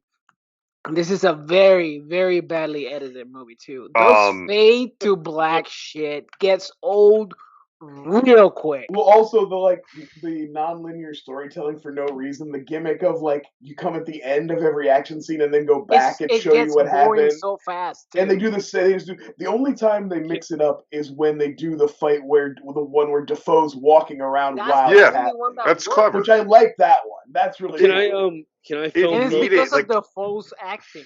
Well, right. Defoe, he elevates the material. He absolutely obviously kills. Was the only watchable his thing. His character is fucked up. The character they give him is like the cliche genius detective, and then he's a gay man written by somebody who clearly hates gay people because like he's a misogynist and he's all hateful towards other gays. I gotta admit, I did laugh at the line when the guy tried to cuddle with him and he dropped the hard on that. And that's obviously that's a thing of like. He wanted to have his character be gay, but then he also wanted to be like, gays suck though. Yeah. Before you film, bro, I'm gonna leave the stage to TJ. Like, Defoe's character is it's like Hollywood has this fucking hard on. Like his raging fucking boner, like 18 inches. For the genius detective that can just look at a scene and just paints the entire picture. I like the affectation of the classical music. Go give me a joke. But that's the classical music also of such of its time. It's like, well, no, he doesn't listen to anything. He listens to like there's a pill. There's like a feather. And it's like there was clearly a silk pillow utilized to murder him because it's. The fuck is we're watching. It's like Sherlock. It's like the Benedict Cumberbatch Sherlock, where like there's no way he could ever know it, but he just does. TJ, TJ, get it out. It's your platform. I have two things I want to say. But that scene where the I should have known that was fucking coming. At the end of this, everyone has to do their best version of his iconic line. We're not gonna say it right now, but everyone knows it, right? Everyone has to do their best version of it. But what I'm asking is, in this fucking movie, with everything that's happening, I'm a film bro, obviously, if you're watching this. I'm going to give you the most film bro moment. I've never seen a Tarantino film before I watched this movie. So what I would do is I'd get people like trapped in, like, yo, you have to watch this movie. Dude, they Tarantino the fuck out of this scene. It's like the line that I used so much. Never seen a Tarantino film other than Dusk from Dawn. Everybody, obviously Robert Rodriguez, stuff like that. But like, I would go out of my way to be like, "Yo, they Tarantino this," and I'm like, "I've never seen a Tarantino film." ever. I don't know what that means. But because you already like come into it knowing that they do the thing where they show you the ending and then go all the way back. So I'm like, Yeah. hey, they Tarantino this? It's fucking tight. And everyone's like, oh, okay, cool. And then you're stuck in the fucking movie for the whatever it is, hour and a half that it fucking goes, and you're like, God damn it, I can't do it. I had a roommate in college who was an Irish rugby player who this was like, dude, this is the best movie you've ever seen in your life. This movie and then The Departed. He was like, I gotta watch this and The Departed and Good Will Hunting, all of them on a loop.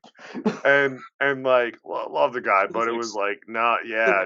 And at the time, even thinking like, Prime Film, bro, I'm the guy, like the movie thinking, I don't like that movie. I know you see like the Fight Club poster on my wall and Taxi Driver poster, but like, it's not for me. There's something about this movie that really is very tiresome. There's elements that work, and I'm gonna say that they're very few. I also don't like but Reedus Italian David Grohl flat out bad in this. I think it has to do with him doing the Irish accent, trying to do the Irish accent. But Italian David Grohl is like the worst aspect of this movie. Rocco? Like Rocco's my favorite part of the movie. Oh, I was going to say Rocco sucks. Oh, the scene where Rocco has to say the N-word because that Rocco never worked again. He's a piece of shit. He just yells. Every single line that he does is like yelling. Like everything he's just screaming his head off. The whole thing where like the cat and the whole getting drunk and then like I'm going past like I said, you fucked.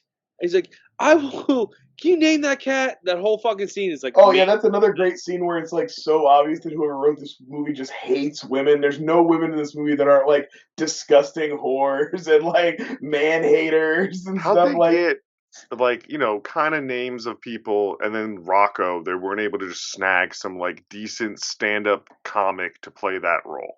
Yeah, I think he might have been another guy who's like a friend of Troy Duffy. I don't really know the backstory on that, but like, I've never seen that dude in anything else. I'll tell you that much.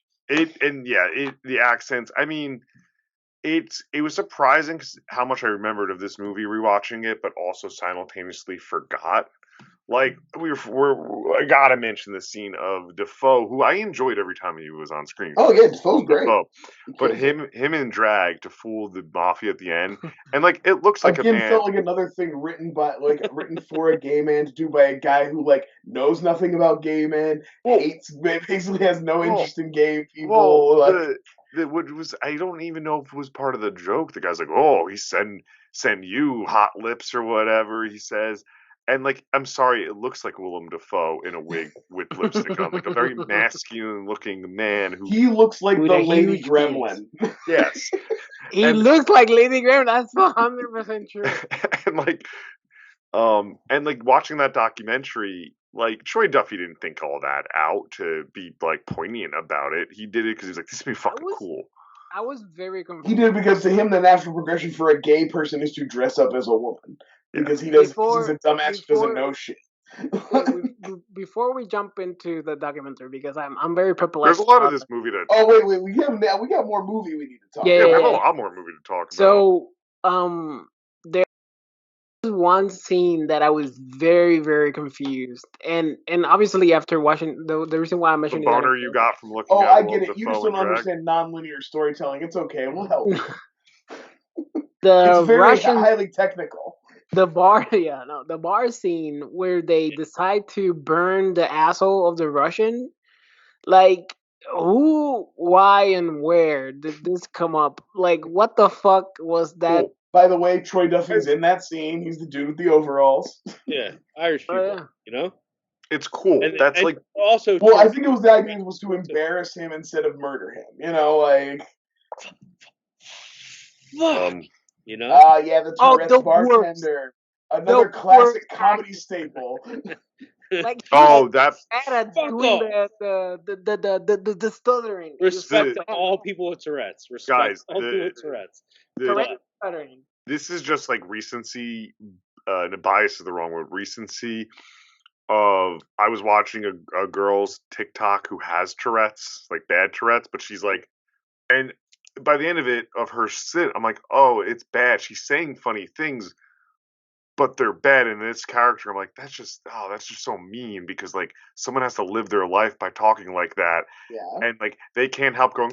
It's just another, like, again, everything, all the comedy in this movie is so lazy and stupid. Like, it's all that, like, it's all what a dumb bro thinks is funny. You know what I mean? It's like, it's South Park before they started. Funny man, tell me a joke. You know, it's South Park before they started writing smart. I was so pissed about that joke. So you got this joke set up, and like the idea that he writes the character who doesn't want to say the N-word in his racist joke. The joke itself is already racist. So like when he gets to the punchline, it's gonna be a racist joke. So I don't know why he's quibbling about saying the N-word. But then it's like, just knowing that this tool wrote and directed the movie, he writes the scene and he has the character who doesn't want to say the N-word, but then he like has the other character make him say it and say it over and over again. So as the director, he wanted to say it. He wanted to make sure it got in the movie. It's like the same thing of punching the woman. It's like he had a thing he wanted to get in there. Like, Tarantino says the N-word in his movie. I want to make sure the N-word's in my movie. And he had to like, but he also like tried to couch it in this kind of like, oh, I know it's bad, but now I'm being edgy. Like and be Tarantino. And be Tarantino if you're gonna do it. Just fucking own it and go for it. Be Tarantino, who's in his own movie saying it over and over again. Yeah. I mean, say what, like he also, did that shit. I don't. There's a lot of things to say about Tarantino. Also, definitely when he did all those movies, did that, consulted black people about it, wrong or right. The answer's wrong, but not Troy Duffy being. As Samuel Jackson, he thinks it's right. Yeah, but I'm saying like at least there's like something there for him to work off of, and there's a purpose behind it. Troy Duffy's just writing that to be cool, but yeah, like Brian said, like they're trying to have their cake and eat it too. Can we talk about the Duke? So they set up the Duke to be like this, like unstoppable killing machine, right? He's a geriatric. Can I just say wait. Billy Connolly wait. The Duke is dope. Well, I'm not going to cut you off, but for like 10 years, I thought that was Sean Connery. That's all I'm going to say. But I love we see this man. TJ, teenage just telling people it's Sean Connery, like, dude, Sean Connery's in this movie. As soon as we see this man pull out like from like his 6 shooters, that looks cool. Don't diss the gun vest. That gun vest is it looks awesome, right? And this killing machine cannot hit a fucking human being. Now, to be fair, he's the first one to hit either of the brothers. Lots of guys have been shooting at him, and nobody's hit him. Oh my god, yeah, because they're so elusive by just standing in the porch, right? Who the fuck can hit a non-moving target? What about when they're just hanging in the middle of the room, when they just dangle from the... But okay. One thing I will say that I did like that did work for me in this is the way the McManus brothers are always presented very badass going in, but then the action is always very stupid and sloppy and weird and like goofy. That works. Like, I'll give them that. That's one of my favorite scenes, them arguing about the rope in the fucking ventilation. They feel like brothers. Who brings a fucking rope? Yeah. But even like the part where they get their finger shot off and they have the audacity to pull out ammonia and shit up their blood. It's like the director had every shortcut you would assume as a dumb film watcher. You know, be like, how will they get out of this? Oh, it's crazy. They had ammonia in a bottle. You know what I mean? All of a sudden they put it out of the waste. Bang, bang, bang. The finger's all good, but then the finger's left there, and Dafoe, the whole thing. Well, again, it's always Rocco who fucks them up. Yeah. Like, it's because they take on Rocco that everything always goes wrong. He's always the one, like, leading the cops, leaving the breadcrumbs. Even following up on the rope scene where they fall in the ventilation, where they have that one moment, Rocco, where, like, he realizes he was used as bait. He only has 6 shots. There was 8 guys. Like, what are you going to do with the fucking other 2? Laughing? That was a good scene. That's a scene for me where I'm like, when I was fucking 15 watching this, I'm like, dude, that's fucking writing right there. And all of a sudden, I'm like, now I watch it now, I'm like, So this is Norman Reedus giving maybe the worst line delivery where he's yelling out in the streets like, "Oh, your fucking funeral" or whatever. It's like it's just the worst accent, the worst acting in a hotel. So, Scud from Blade 2 is better. So what TJ just nailed is this is where this movie we'd be talking more positively if Miramax put it out. They didn't let Troy Duffy didn't have to direct it. They had this polished by actual screenwriters, and figured He was out. always supposed to direct it. Even in the Miramax deal, he was going to direct it. All right, well that's stupid. But there would have been a lot more hands on this by time of the according production. to no. According to the documentary, he had final cut, so nobody was going to touch it. I'm sure. Yeah, well, we all know how that worked out. But So there's this thing that really bugged me throughout the entire movie. It really ached. It was like it gave me headaches. That it got made? No, but why? The music? Why were they dressing up as twins? Like everything was the same. Like the shirts, the pants. Well, I think they were wearing like a it's supposed to be like a uniform. No, they have the same tattoos, the same groceries, the same beds, the same. They only want one character, but another actor also wanted to be in it.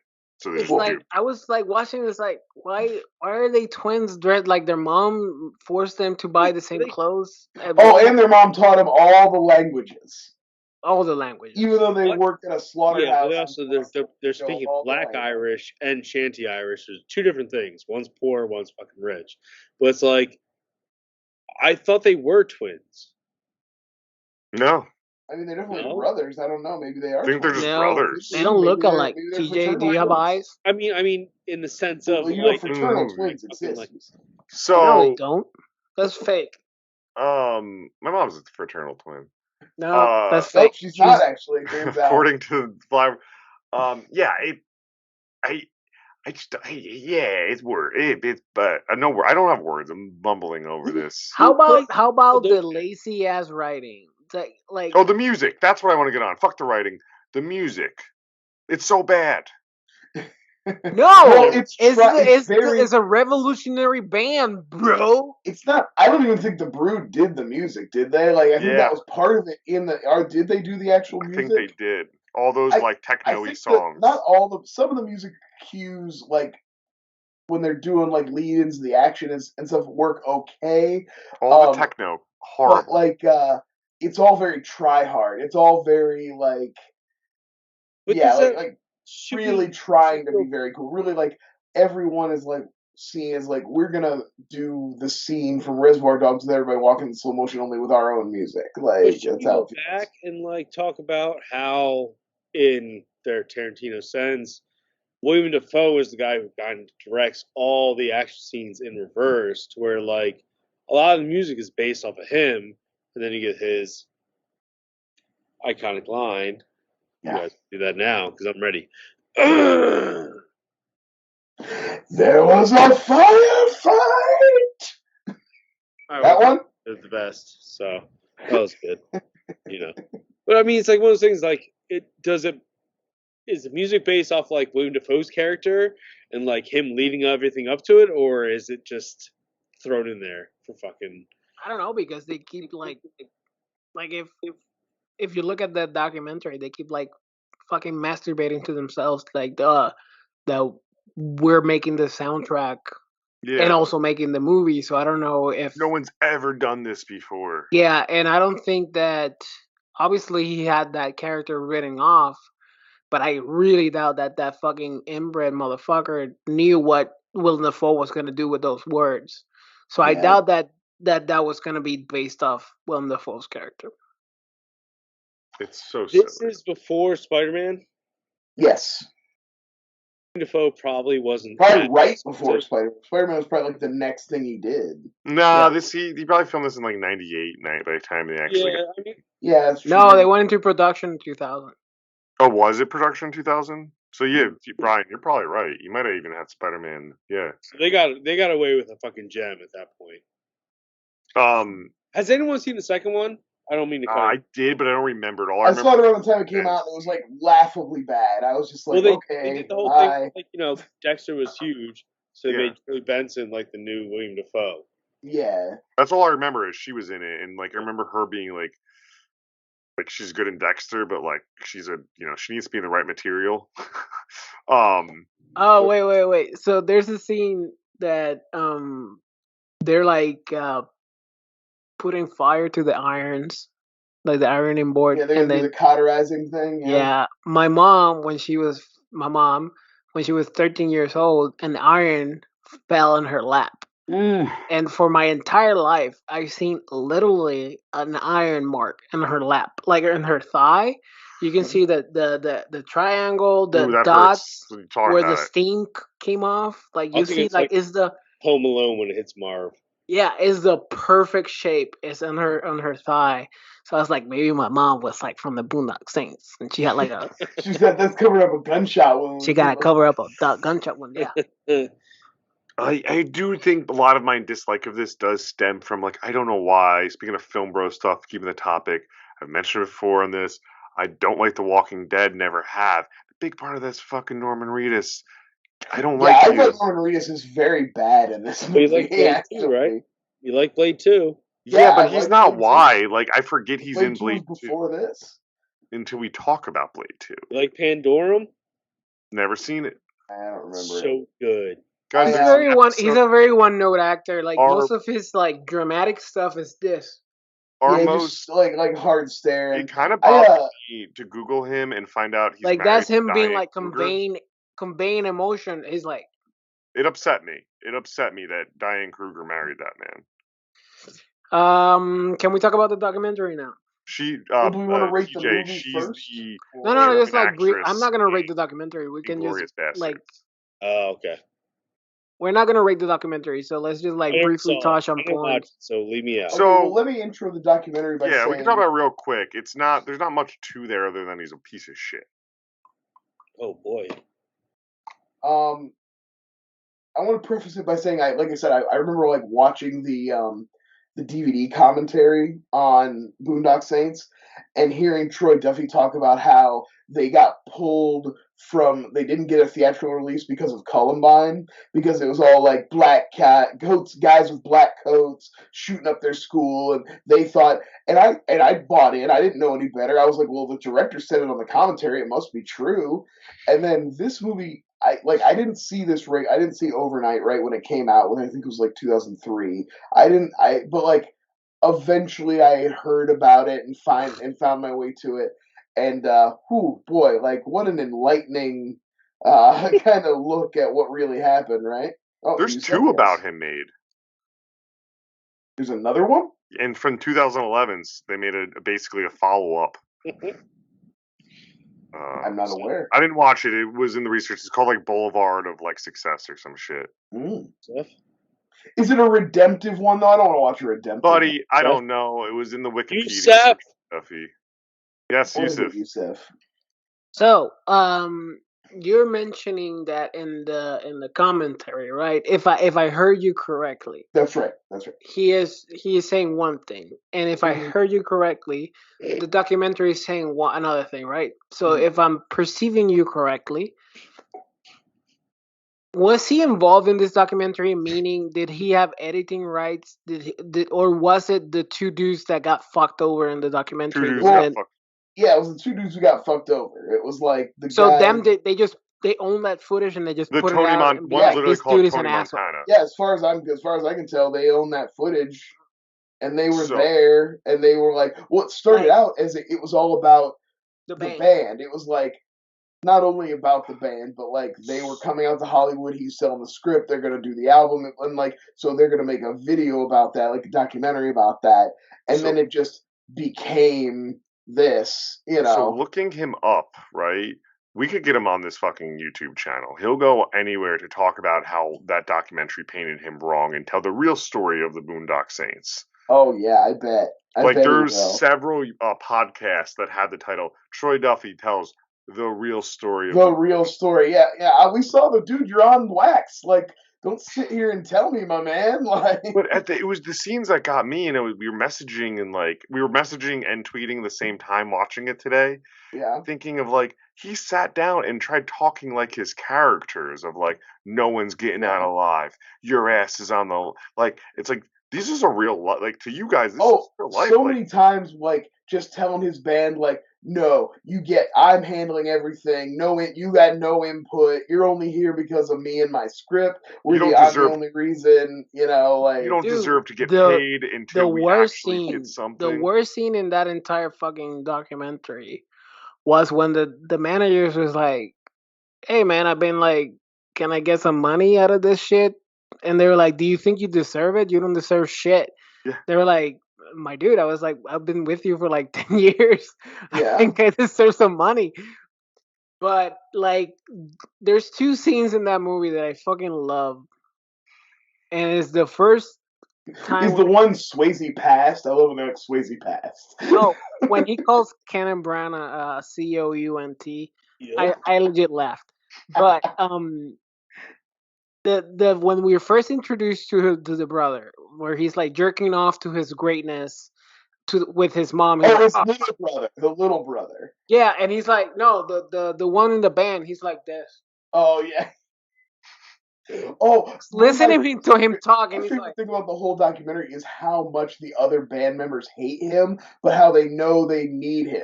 So they like but like are what I putting up love with about it. the documentary is like we're introduced to the brother like that, right? And you go like, damn, the brother's just jealous of his like success, right? And then you just cut to the producer going like, man, I producing this album because the brother is an amazing artist. He's like Like, legitimately a great talent. yeah, Yeah. it is like he's the best part of this band. If he's not here, I'm not producing this shitty album. So you understand Same why guy who's like talking space. about his unearned, talking about Troy Duffy's basically unearned confidence, and like I said, confidence to the point of delusion. This guy is just so heavily bought into his own bullshit. Clearly, a guy who already thought he was a genius, and then the minute he got any I validation, figured him just out. like became the worst version of himself. I figured him out. He's and that's you guys talking about his friends and his parent or his family members eye rolling and stuff. He's a guy that's probably able to sell you on himself one day hanging out, but the real picture is just flimsy. I mean, It's a I mean, So probably, Harvey I've got a Weinstein. very good friend who I would put in this category who's like a likable guy. We get along, but he's also a bit of a bullshit artist. And like, he's a you bullshit take what he artist. says with a grain of salt because I he mean, just like is always running his mouth about some dumb Har- shit. Harvey Weinstein Yeah. is a piece of shit, a terrible human A being, fucking somebody that monster. I would not blink twice if somebody say that he died. But he clearly called it. Like he bought into the bullshit. Well, I was gonna say, to be fair, he figured it out because at Yeah, first he got caught. At first that's he what I'm saying. bought it. Like Joe, Yeah, he wasn't a to dumb to Right, you Joe's gotta businessman. credit, remember the time too. Everybody is looking for the next Tarantino, the next Kevin Smith, the next Robert Rodriguez. Yeah. Who's gonna be this guy who's gonna come from nowhere with an idea and that's exactly. gonna blow up? So it's like So to Joe's you credit, forgive him a little bit for being caught up in no, a no, decent script and a charismatic dude. Like, that's what I'm trying to say. Like to Joe's credit, like he said, like the type of person that would sell you one day and then the next day you go like, oh fuck. So yeah, Harvey Weinstein clearly fell into that. And what I alluded to earlier when I said like I want to talk about the documentary, but I want to keep talking about the movie is watching the movie and obviously you can't judge a movie, the end product. You can't judge it. Like, sorry, you can't judge a script by the end product. But I just kept watching this documentary and it's like, what the fuck are people reading? Like everybody's just like gravitating to yeah. this I like think it's Brian. the best thing that I've ever read. And I was like, I what the think fuck did you Brian read? just Because nailed it's not it. what I watched. Clearly not what I watched. What the fuck did you read? Yeah, Like but everybody in '99, in that post Pulp Fiction, everybody's looking for that new, edgy, dialogue heavy, like mixing action with like a talky drama Well, and even like like speaking with the Weinsteins, I was because a lot of all the Scream talk recently, like Bob Weinstein was heavily with Scream, and he had kept being reinforced, like no, it's a horror movie with comedy in it. Like they don't get these scripts, especially at this time. These like who are paying the bills, they're just being told like no, it's cool. right. You got some executives, some producers. There's that girl that Troy Duffy tried to call up from Miramax and get tough with, and she didn't even take his call. I mean, it's like no, yeah, and then you cut to him like screaming to some chick. yeah. Yeah, Like, oh, you don't know who the fuck I Oh, am. you know what was Like, yeah, embarrassing at they the doc? clearly know who the fuck you are, my dude, and I that's why they didn't want to deal with you. the you don't scene I call me hated. a liar, like screaming at his agents and shit. The other like really like piece of shit, like belittling William part they show in the doc too is the ending when he's having a conversation at like a film class and he's like getting in Oh, it with he's just rude a as fuck to student those kids. and No, like no, no, no, no, no, no. Not with those kids. with that woman. Yeah, It was yeah, that's clear, true. Again, it's that a woman. really highlights what Brian has been saying. Like you can clearly tell he fucking hates women through his just writing. her. And Yeah. like that lady was like, "Oh, She's like, I'm just I trying to read ask in a an question. interview that you're not proud of Boondock Saints. I would be proud of that work." And he's like, "Oh, you don't know what the fuck happened to my soul, bitch." I It's like, didn't watch the documentary at all. All I can say is from this year, The Matrix sucked. I think it was awesome, dude. That She shit was fucking sucked. sick. It sucked. TJ. Let's It go is into good. the ratings. Ratings phase. Ratings. Oh, but yeah, watch Overnight. It's free on Tubi. If you've ever seen Boondock Saints, watch Overnight. It's It's a good doc. It sucks. TJ. I do want to. I'll do the rating first, just so I Sure. can say this point. So Troy Duffy has done nothing. He made the Boondock Saints 2, and then he wrote. That's over a decade ago now, too. That was 2009. Okay, over 2009, and then he co-wrote a movie that I watched at 1 a.m. not over the pandemic, like sad pandemic part, called House Guest with Pauly Shore. Not the good House Guest with Phil Hartman and Sinbad. And it has a 0% on Rotten Tomatoes. Add It's it really to your list. Add it to your list. House yeah. guest. And House guest. Add it to your list. okay, Add it to your list. yeah, you'll see in a second. Add it to your list. House guest. Add it. So I'll give this. Having said all of that, we talked about there is still a lane to watch this movie. Like it's not. I don't think it's going to get as low of a rating as being given recently. I'm gonna give it a low rating. It's a 5.6 gun vests. You know, and I think really that score is made in there for Dafoe is enjoyable. Everything else, like I'm not recommending this. TJ. I mean, I'm gonna go. This was a movie for me that was a big favorite growing up, early teenage years, in the mid. I'm gonna go a 4.2. Oh, I got to go lower than that. Then you can't go high. Norman Reedus roles that he got from Walking Dead from this fucking movie. Oh man, I got to be lower. I got to be a 4. No. No, it's too late. You're locked in. Too late. Brian. Don't worry, Joe. I'll save you. I'll come Thanks, up. I'll come man. a little closer. He's like 3. There is still some stuff that works for me in this movie. I can't bring myself to hate it, even though I can see the kind of toxic shittiness of Troy Duffy seeping through it. Like Willem Dafoe is still really great in it, and there's still some fun action. There's so many good Willem Dafoe performances. Well, yeah, but there's still some fun action beats in it. I don't think it's like no, there's. I don't think I would give.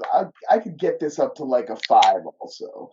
I don't think it's as bad as its reputation. I think there's way worse movies out there than this. All right, so my score is a 4. I can't be the 5.2. No, you said you can't go back. No, You're thought locked I hated in. this movie more than all of you guys. I'm gonna put it so fucking big through this entire conversation. It's gonna be Joe rated at this. I don't know. Everybody's like, the title of the episode is gonna be Joe's favorite movie, The Boondock. I'm just gonna leave it throughout this entire fucking. It's just gonna be huge. Nobody's gonna see us. Yeah, it's my rating, right?